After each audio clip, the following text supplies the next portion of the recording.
Olá, tudo bom? Vou falar um pouco sobre Feng Shui. No Brasil, geralmente eles falam Feng Shui. Uma coisa engraçada que às vezes a gente vê na televisão muitas pessoas que se dizem mestres de Feng Shui, mas se eles não sabem nem falar o nome da arte, complica um pouquinho.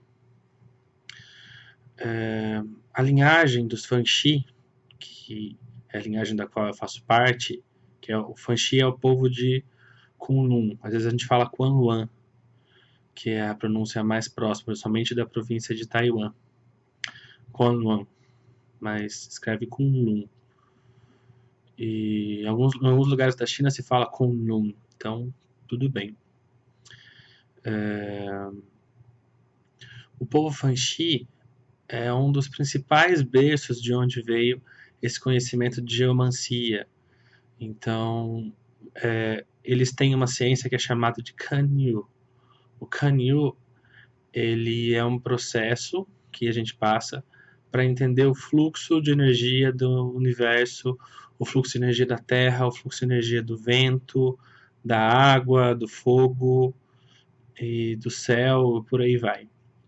Então, a gente trabalha Canil para encontrar locais de poder, para conhecer locais de poder, saber lugar onde se pode ficar, onde não se pode ficar, onde se pode construir, não se pode construir, lugares onde você pode enterrar pessoas, onde você não pode, como honrar as inteligências de um determinado local, né? Como não atrapalhar a harmonia que existe lá, etc.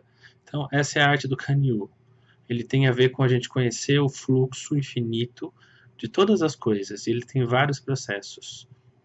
Do Kanyu foi originado o processo que hoje em dia a gente chama de Feng Shui, que a escrita é Feng Shui. E o termo Feng Shui ele foi utilizado pela primeira vez num texto chamado o Tratado dos Enterros, ou o Tratado de Túmulos, de um estudioso chamado Opu. E esse estudioso tem um trecho que ele fala que a energia ela se espalha com o vento, a vida se espalha com o vento, a força vital se espalha com o vento e ela se armazena na água. Então, o vento, Feng, e a água é Shui. Então, daí ficou Feng Shui. E ele é considerado o pai do Feng Shui. Não porque ele tenha criado tudo aquilo, mas porque ele foi o primeiro, historicamente, a compilar vários tipos de ensinamento. Os Fanxi têm uma prática especial que é buscar as bênçãos dos ancestrais através dos locais de poder.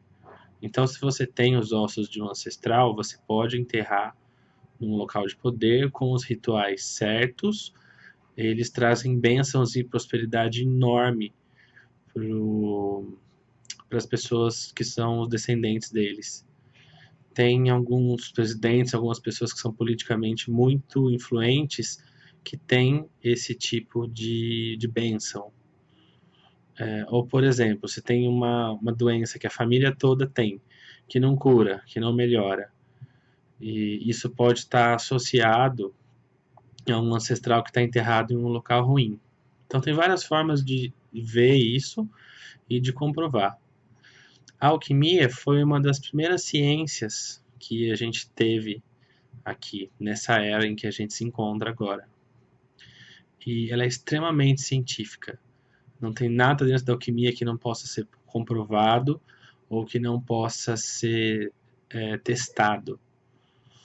Só que muitas coisas ainda não podem ser provadas pelos aparelhos que nós temos de mensuração científica, mas você consegue ter provas empíricas de muitas delas, tanto pelo que você sente quanto pelo que você vê, etc.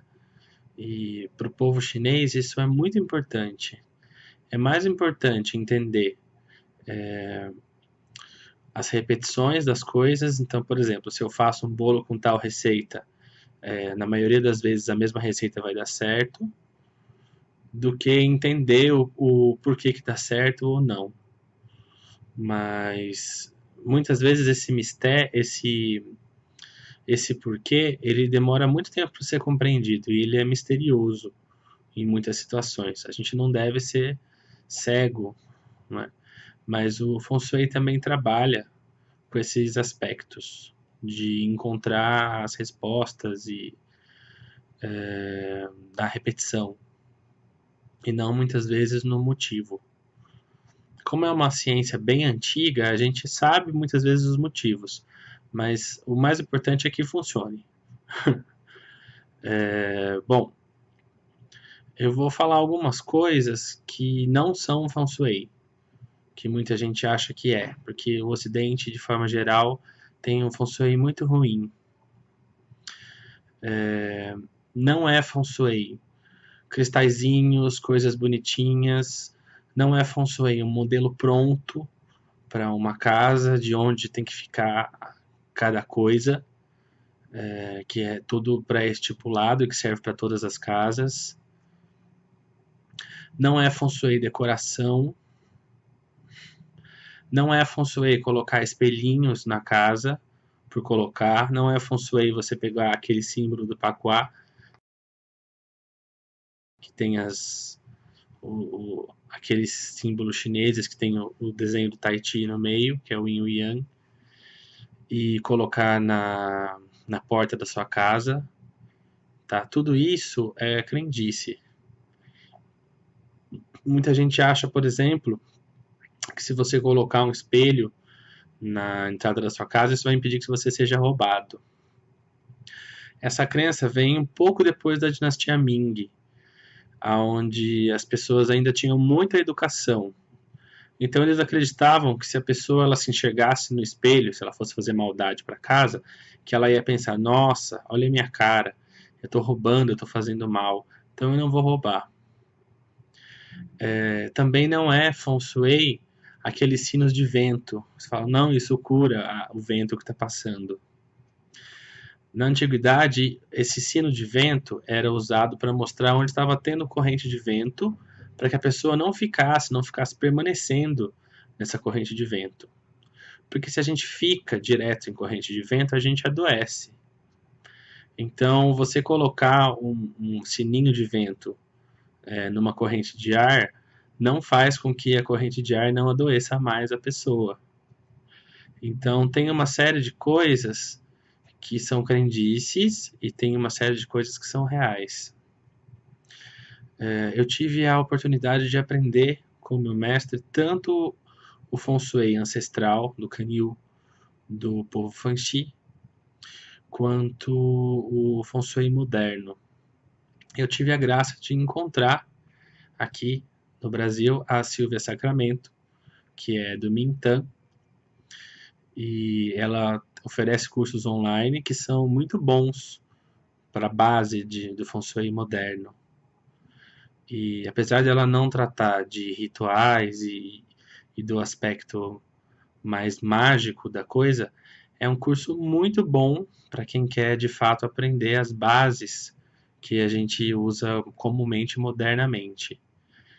Então eu recomendo o trabalho dela, que é um trabalho muito concreto, muito estruturado.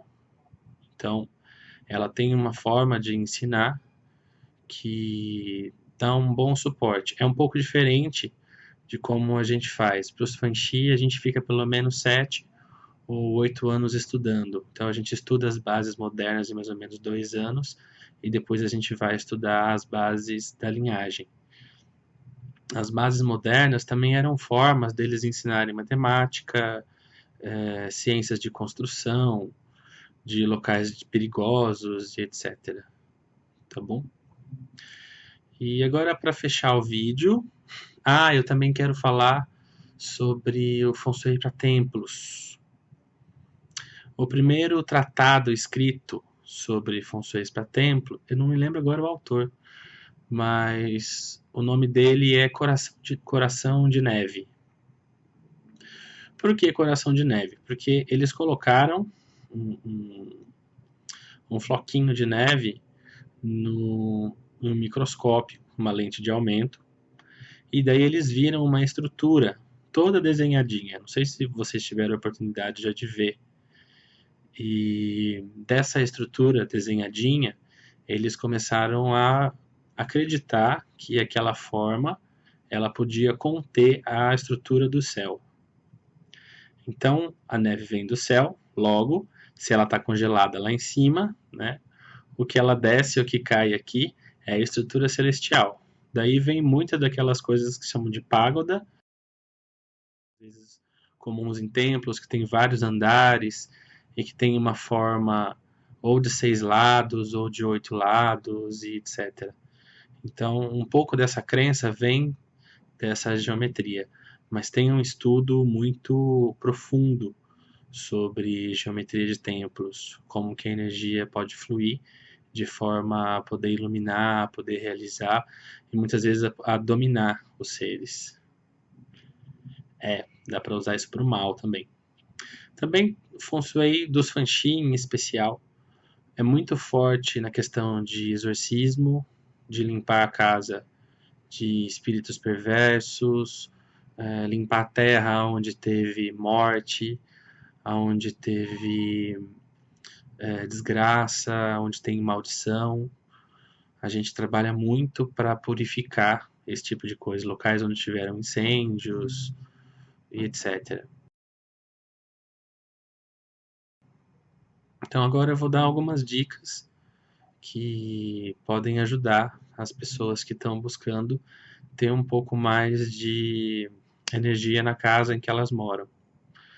Para os taoístas e para os fanxi de forma geral, tudo que existe é vivo, tudo que existe é feito de vapor, tudo que existe é feito na luz divina. Por isso pode existir. Então, a casa e o morador ou os moradores da casa, eles fazem um tipo de sincretismo. Sincretismo, a palavra? Simbiose, aliás. Sincretismo é mistura de religiões, né? Então, é como se a energia e a vida do morador sustentasse a casa e a energia e a vida da casa também sustenta o morador. Algumas coisas para ajudar essa relação. Então, primeira coisa, banheiro é um local onde a energia é drenada, a energia desce, né? Então, idealmente, os banheiros têm que estar sempre bem limpos e a tampa da privada sempre fechada, a porta do banheiro sempre fechada. Eu só vou abrir e usar o banheiro e abrir as coisas quando eu precisar ou quiser descarregar a energia da casa. Tá bom? Então, se você costuma deixar a porta aberta, da descarga aberta não é legal porque voa caquinha para todo lado, da descarga com a privada aberta é bom tampar. Se você costuma deixar a água escorrendo e tudo mais no seu banheiro, saiba que ele vai drenar a energia da casa toda. Outra coisa importante é não ficar em corrente de vento direta. Tem um texto, aliás, muitos textos de Feng Shui que dizem que muitas vezes a nossa saúde vai embora da mesma forma que a gente tiver, como se a gente estivesse molhado e deitasse numa corrente de vento, né? Isso detona a saúde. Isso faz com que a gente venha a ficar mais suscetível a ficar doente. Então, se você costuma deitar ou dormir, mesmo que você more numa região mais quente, em corrente de vento, evita isso. Tanto corrente de vento natural, quanto, por exemplo, ar-condicionado, ou ventilador, ou climatizador, qualquer coisa que faça vento. Não fique recebendo vento direto. Isso danifica a saúde.